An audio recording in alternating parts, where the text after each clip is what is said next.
వేదాంత విద్య. వేదాంతము అంటే ఇతర రిలీజియన్లో కూడా అనేకమైనటువంటి వేదాంతాలు ఉన్నాయి.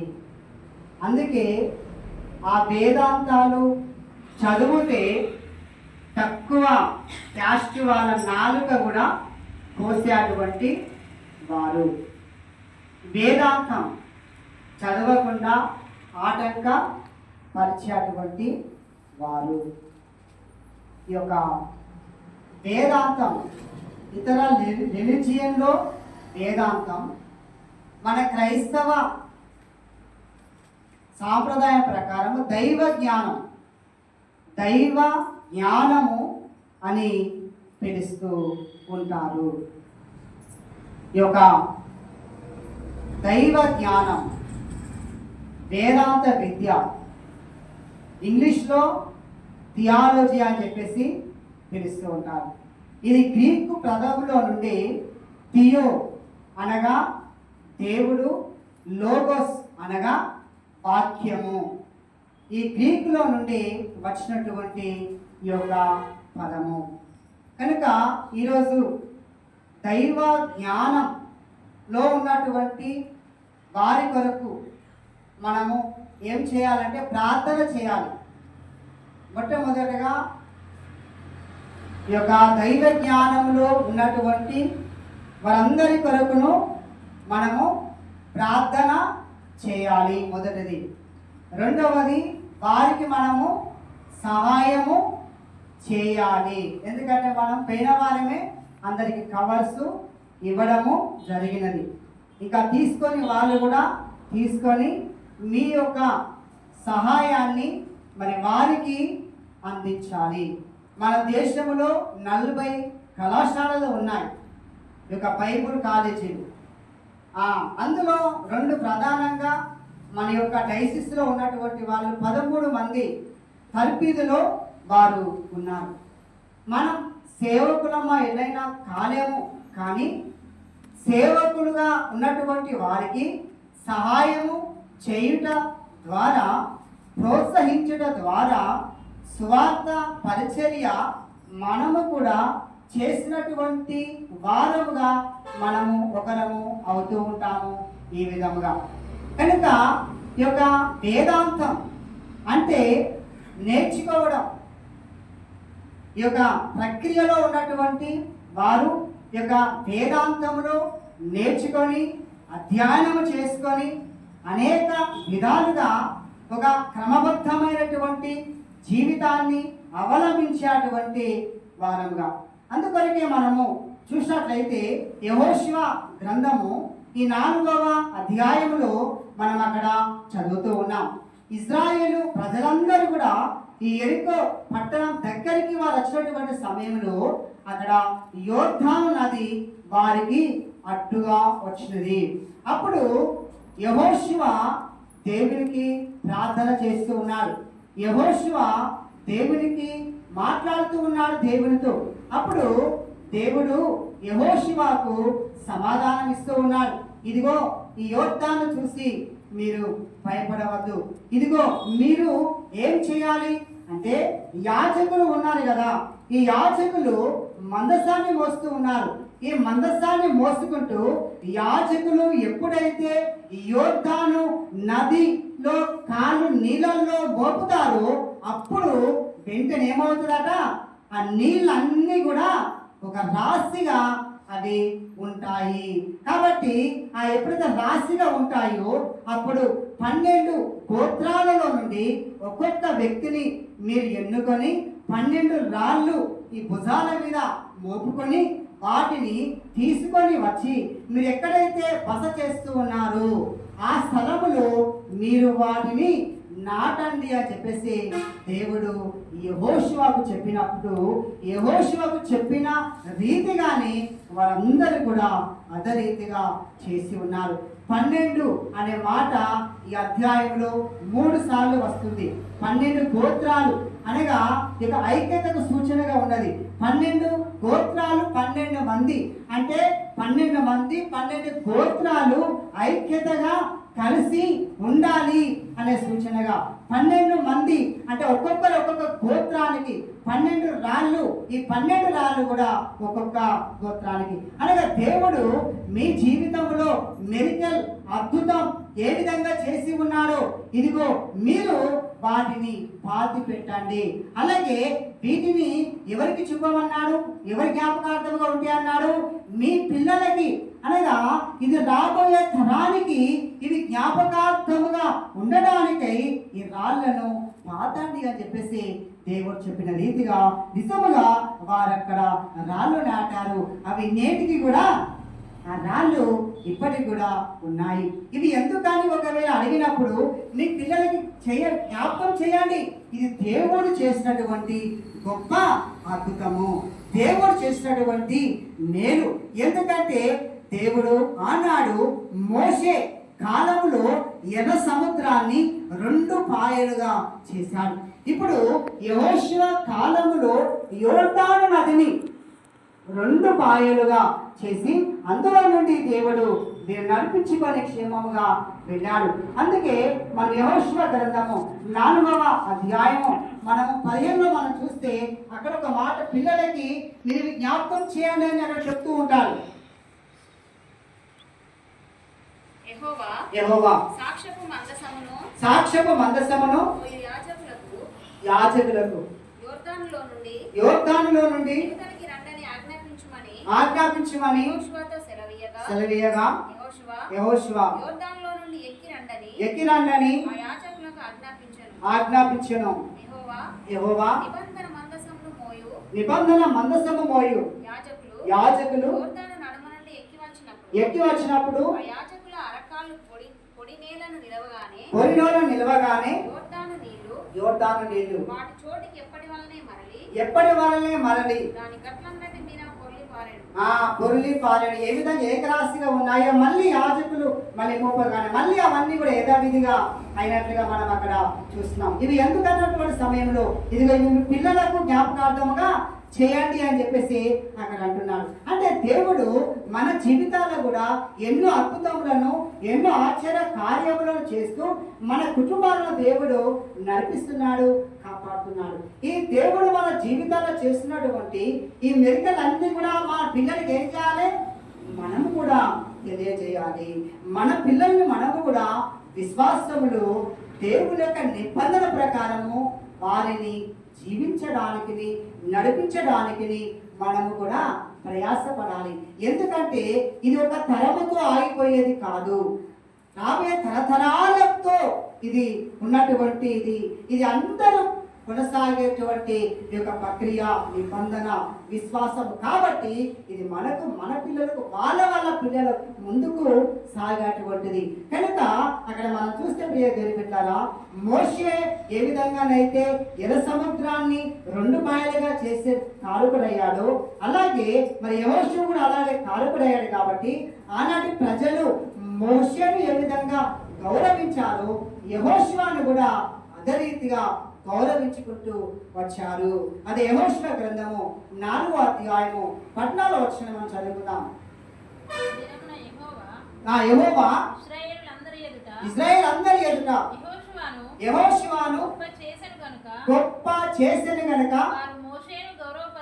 మోషేను గౌరవపరిచినట్లే అతని బ్రతుకు దినములన్నింటిను అతన్ని గౌరవపరిచారు. ఎట్లా గౌరవపరిచారట? మోషేను ఏ విధంగా గౌరవపరిచారో యెహోషువ బ్రతుకు దినములన్నీ కూడా ఏం చేశారు?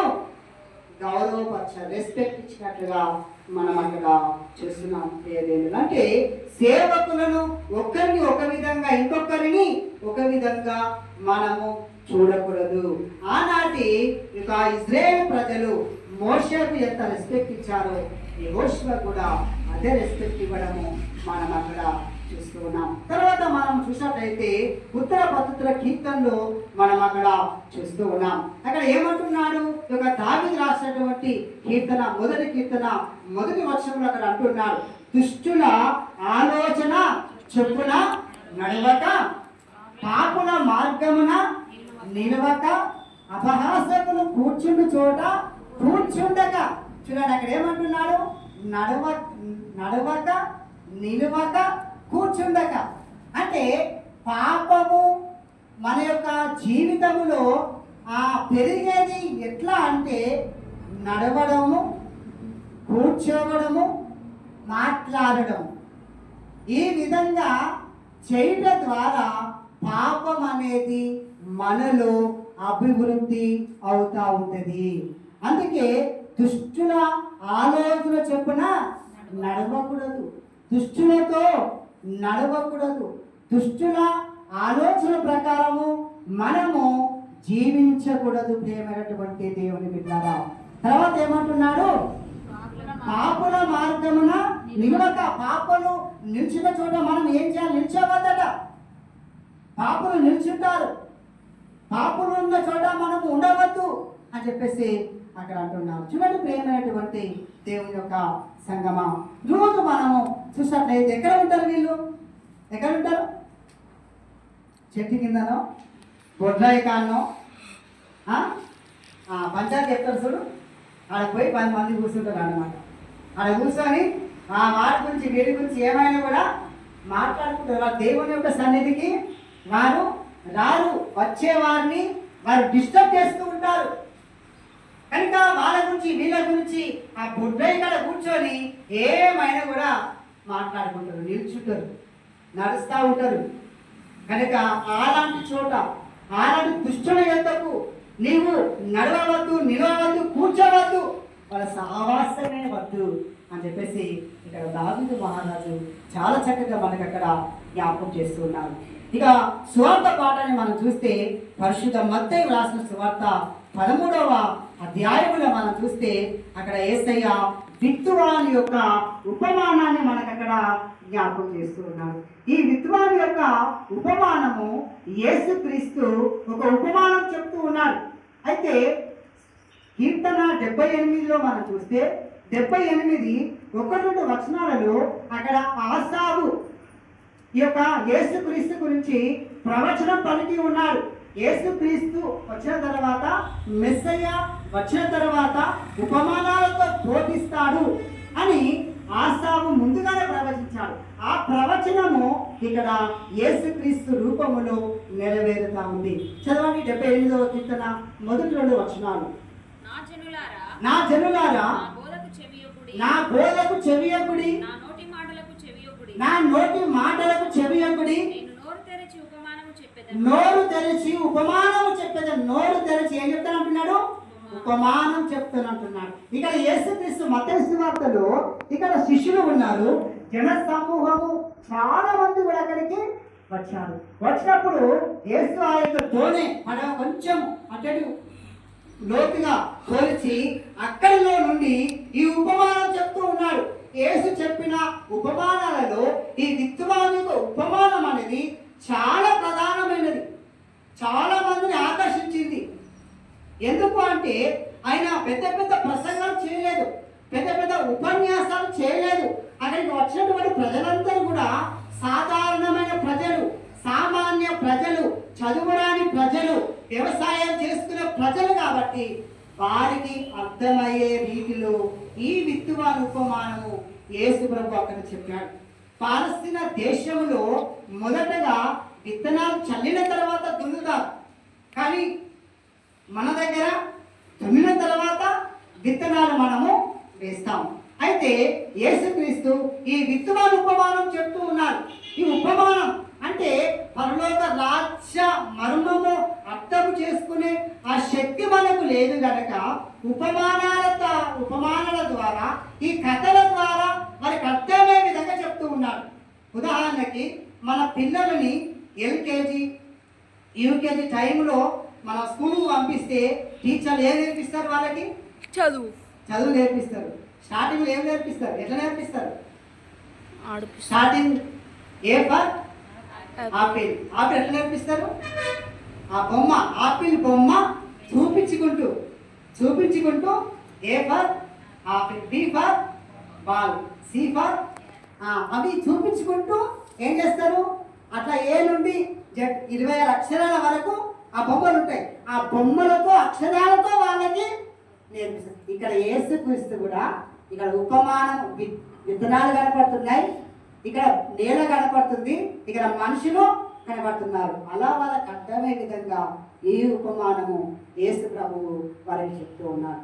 ఒకడు విత్తనాలు విత్తుచుండగా కొన్ని ఎక్కడ పడ్డాయట?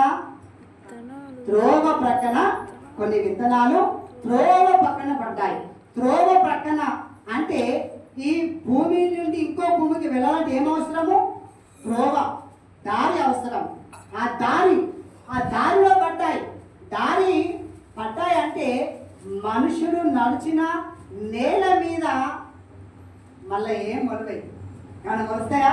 మనుషులు మనం నడిచినా మనకు 10 సార్లు దారిలో నడిస్తే అక్కడ ఏమి కూడా మొలవై. అలాంటి దారిలో ఆ విత్తనాలు పడ్డాయి. అప్పుడు ఆ విత్తనాలు ఏమయ్యాయి? పక్షులు వచ్చి తినివేశాయి. పక్షులు ఎవరి గుర్తుగా ఉన్నారు? సైతాన్. పక్షులు మన కళలో పక్షులు కనపడితే ఏం కనపడట్టు? సైతాన్ కనపడట్టే. మన కళలో పక్షులు కనపడే అనుకో, సైతాన్ కనపడట్టే. అంటే పక్షులు వచ్చి ఈ విత్తనాలను ఎత్తుకొని పోతున్నాయట. తర్వాత రెండవదిగా మరికొన్ని విత్తనాలు ఎక్కడ పడ్డాయట? రాతి నేల మీద పడ్డాయి. ఈ రాతి నేల మీద పడ్డాయి కనుక ఆ రాతి నేలలో కొంచెం మన్ను ఉంది కాబట్టి ఆ యొక్క వేరు లోపలికి పోవడానికి మట్టి లేదు కనుక ఏమయ్యాయి? అవి సూర్యుని వేడికి అవి ఎండిపోయాయి. అంటే వాళ్ళు ఏమి లేదు, జీవము లేదు. జీవము లేనందున అవి ఎండిపోయినట్లుగా మనం చూస్తున్నాం. అంటే మనలో దైవ జీవం అనేది ఉండాలి, ఆధ్యాత్మికత అనేది మనలో ఉండాలి. ఆ జీవం మనలో ఉంటేనే నిత్య జీవానికి మనము అర్హులమవుతాము. ఆ జీవమే చచ్చిపోయింది అనుకో, మనము నిత్య జీవానికి అర్హులము కాదు. మనలో ఉన్న దైవ జీవం అంటే మనం సండే అనొక తలంపు మనలో రావాలి. ఆయన దేవుడు ఎన్నోసార్లు మనల్ని మందలిస్తూ ఉంటాడు. మందలించినప్పుడు ఆ గ్రహింపు అనేది మనకు ఉండాలి. ఆ గ్రహింపు లేకుండా మనలో ఉన్న మనకు జీవము లేదని అర్థం. ఒక సండే మందిరానికి రాకపోతే అయోమయం అయిపోతాం. జీవం ఉన్నట్టు ఎన్ని సండేలు, 1 సండే, 2 సండే, 3 సండేలు గోపురానికి ఏమనిపించలేదు. దున్నపోతు మీద పడ్డట్టు అనిపించింది అనుకో, వారు ఏం లేనట్టు, జీవము లేనట్టు. వారిలో ప్రార్థన చేసుకోకపోతే ఏమనిపిస్తలేదు అనుకో, జీవము లేనట్టు. వాక్యం చదవకపోయినా ఏమనిపిస్తలేదా? జీవము లేనట్టు. జీవం ఉంటే అయ్యో ఒక ఆసక్తి అనేది మనలో ఉంటుంది. మనలో ప్రార్థన జీవితం లేకపోతే అయ్యో ఈరోజు ఇంకా నేను ప్రార్థన చేయలేదే అనే తపన మనలోకి వస్తుంది. జీవము లేనందున సూర్యుని వేడికి అవి ఎండిపోయాయి. మరికొన్ని విత్తనాలు ఎక్కడ పడ్డాయి? ముళ్ళ పొదలు పడ్డాయి. ఆ ముళ్ళ పొదలు పడ్డాయి కాబట్టి మొలిచినాయి, మంచినే, కొంచెం పెరిగినాయి కూడా. కానీ పెరగకుండా ఏమి అంచివేస్తున్నాయి? ముళ్ళ పొదలు. ముళ్ళ పొదలు అంటే ఏ ముళ్ళ పొదలు? దేవి చెట్లు కదా, దేవి చెట్లు. ఇంకా ముళ్ళుండే చెట్లు ఉన్నాయి కదా, ముళ్ళు ఉండే రకరకాల చెట్లు ఉన్నాయి. అవన్నీ కూడా ముళ్ళు కొలుస్తూ ఉన్నాయి. ఇలా అడ్డంగా ఉండి పైకి ఎదగకుండా, అలా అడ్డంగా ఉండడం వల్ల ఎదగకుండా లోపలికే అవుతూ ఉన్నాయి. మరికొన్ని విత్తనాలు ఎక్కడ పడ్డాయి? మంచి నేల మీద పడ్డాయి. ఆ మంచి నేల మీద పడ్డ విత్తనాలు కొన్ని 100 కొన్ని 60 కొన్ని 30 ఫలాలు ఇచ్చినట్లుగా మనం అక్కడ చూస్తున్నాం. ఈ ఉపమానము బోధించిన తర్వాత శిష్యులు ఇంటికి వెళ్ళారు. యేసుక్రీస్తు శిష్యులు ఇంటికి వెళ్ళారు. జనాలంతా వాళ్ళ ఇంటికి వెళ్ళిపోయారు. అప్పుడు శిష్యులు ప్రభుని ఏమడుగుతున్నారు? ప్రశ్న అడుగుతూ ఉన్నారు. ప్రభువా, మీరు ప్రజలతో మాట్లాడుతున్నప్పుడు ఎందుకు ఉపమానాల రీతిగా మీరు మాట్లాడుతున్నారు అన్నారు. అంటే ప్రశ్న అనేది మనకు వస్తూ ఉంటుంది. అంటే మనం బైబుల్ చదువుతూ ఉంటే కొన్నిసార్లు ప్రశ్న వస్తుంది. ఆ ప్రశ్న మళ్ళీ బైబుల్ చదవడం ద్వారానే జవాబు తీరాలి. శిష్యులు అడిగారు. అడిగినప్పుడు యేసుక్రీస్తు ఒక మంచి టీచర్గా, ఒక మంచి బోధకుడుగా వారికి ఎక్స్ప్లెయిన్ చేస్తూ ఉన్నాడు. మళ్ళీ ఈ ఉపమాన భావమును వినుడి, ఈ విత్తువాని యొక్క ఉపమాన భావము వినుడి అని చెప్పేసి మళ్ళీ అక్కడ 19 నుండి మళ్ళీ ప్రారంభించాడు. చదవండి. విత్తువాని గురించిన ఉపమాన భావము వినుడి. ఎవడైనను రాజ్యమును గురించిన రాజ్యమును గురించిన వాక్యము వినియు గ్రహింపక ఉండగా దుష్టుడు వచ్చి వాని హృదయములో విత్తబడిన దానిని ఎత్తుకొని పోవును. త్రోవ ప్రక్కను విత్తబడిన వాడు వీడే. ఏమైందట? ఎత్తుకొని పోతారట. త్రోవ పక్కబడ్డ వాడు. కనుక మనము కూడా వాక్యాన్ని వింటాం, కానీ శ్రద్ధగా మనము వినము. వాక్యాన్ని వింటాం, దాన్ని మనము అవలంబించుకోము. వాక్యము చూడండి ఎక్కడ ఉండాలి? ఎక్కడ ఉండాలి వాక్యము? మన హృదయంలో ఉండాలి.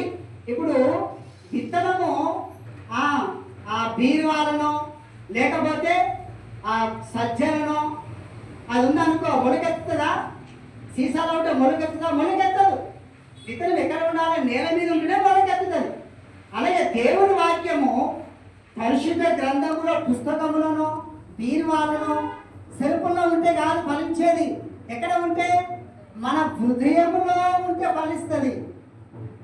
అది శ్రద్ధతో ఆసక్తితో మనం వినాలి, మన హృదయంలో ఉంచుకోవాలి. తర్వాత ఏమంటున్నాడు? విత్తబడిన వాడు వాక్యం విని వెంటనే సంతోషముతో కొందరు చూడండి, ఆ వాక్యం వినగానే కొంతమంది చాలా సంతోషం. అయ్యగారు మస్తు వాక్యం చెప్పారు, సంతోషపడతారు, బాగా హ్యాపీగా ఫీల్ అవుతూ ఉంటారు. కానీ అప్పటి వరకే, తర్వాత వాళ్ళు ఏమవుతారు? అది మర్చిపోతారు వాళ్ళు. ఇంకొకరు వేరు లేనందున, వేరంటే జీవము లేనందున కొంతకాలము నిలుస్తాడు. వాక్యము నిమిత్తము శ్రమ అయినను హింస అయినను. చూడండి, శ్రమలు, కష్టాలు, బాధలు రాగానే ఏమవుతాయట? అభ్యంతర పడతాడు. చూడండి, అభ్యంతర పడతారు. ఇక అభ్యంతర పడి ఇక భయపడతారు. భయపడి మందిరం అన్నా, ప్రార్థన అన్నా, వాక్యం అన్నా వారు దూరాలు వెళ్ళిపోతారు, అభ్యంతర పడతారు. ఆ తర్వాత ముళ్ళ పొదలో విత్తబడిన వారు వాక్యము వినుడు గాని ఈ ఐహిక విచారము, ధన వ్యామోహము అతని వాక్యమును అణిచివేస్తే, ఎదుగకుండా అణిచివేస్తాడు. ఏంటిది? ఐహిక విచారము, ధన వ్యామోహం వలన వాక్యములో, జీవములో ఎదుగకుండా అణిచివేస్తుందట. ఈ అణిచివేసేది ఏంటిది? ఐహిక విచారము, ధన వ్యామోహము. చూడండి, ధన వ్యామోహము, వీటి వల్ల మనము అణచివేయబడుతున్నాం. తర్వాత మంచి నేలను విత్తబడిన వాడు వాక్యము విని గ్రహించువాడు అట్టువారు సఫలులై ఒక నూరంతలుగాను, ఒక 60 ఒక 30 ఫలించునని వారితో చెప్పారు. చూడండి ప్రియమైన, మనం ఎవరిని కోరి ఉన్నాం? 100లో ఉన్నామా? 60లో ఉన్నామా? 30లో ఉన్నామా? మనం ఉంటే ఫలం అనగా దేవుని వాక్యాన్ని వినాలి. ఎలా వినాలంటే యాకోబు రాసిన పత్రిక 1వ అధ్యాయము 19-22 వచనాలు చూస్తే అక్కడ అంటున్నాడు, వినుటకు వేగర పడాలట. వేగర పడే వారిగా మనం ఉండాలి. దేవుని వాక్యాన్ని వినాలి, ఆసక్తితో వినాలి. వినుటకు వేగర పడుతూ మనం విని దాన్ని మనం మంచి జీవితాన్ని జీవిస్తూ మంచి ప్రవర్తన కలిగి మన ఆచరణలో చూపెట్టే వారిగా ఉండాలి. యాకోబు 1:19. నా ప్రియ సహోదరులారా, ఎరుగుదురు గనుక ప్రతి మనుషుడు వినుటకును వేగిర పడివాడును మాటలాడుటకు నిదానించువాడును కోపించుటకు నిదానించువాడునై ఉండాలి. చూడండి, కోపించడానికి ఎట్లుండాలట? నిదానించువాడై ఉండాలి. వాక్యం వినడానికి ఎట్లుండాలట? వేగిర పడాలి. కానీ దీనికి వ్యతిరేకంగా ఉంటాం. కోపానికేమో వేగిర పడతాం కదా, వినడానికేమో నిదానించి ఉంటాం. ఇక్కడ వ్యతిరేకంగా ఉంటాం మనం. కానీ దేవుడు అంటున్నాడు, కోపానికి నిదానించి ఉండండి, వినడానికి మీరు వేగిర పడండి అని చెప్పేసి అక్కడ అంటున్నాడు. ఇంకేమంటాడు 22లో? మీరు వినువారు మాత్రమై ఉండి వినేవారై ఉండి మోసపుచ్చుకోవద్దు. వాక్య ప్రకారము ప్రవర్తించువారునై ఉండాలి. ఏమంటున్నాడు? వాక్యము ప్రకారము విని ప్రవర్తించి జీవించాలి, సాక్ష్యం పలకాలి అంటున్నాడు. అందుకే అలా పలికిన వారు, అలా ఉన్నవారు ఎలా ఉంటారంటే, మన ప్రకటన గ్రంథము 2వ అధ్యాయము 7వ వచనం, ప్రకటన 2:7లో చూస్తే అక్కడ అంటూ ఉన్నాడు, వారు జీవ వృక్ష ఫలములను ఆస్వాదింతురు అని చెప్పేసి అక్కడ అంటూ ఉన్నాడు. 2:7 చెవి గలవాడు ఆత్మ సంగములతో చెప్పుచున్న మాట ఆత్మ సంగములతో చెప్పుతున్నటువంటి మాట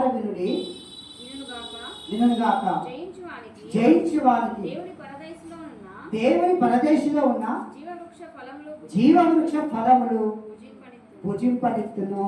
చూడండి, ఎవరట? జయించిన వారు జీవవృక్ష ఫలాలు ఆస్వాదింతురు అంటున్నారు. పరలోకములో మనం ఏం భుజిస్తామట? జీవవృక్ష ఫలాలు.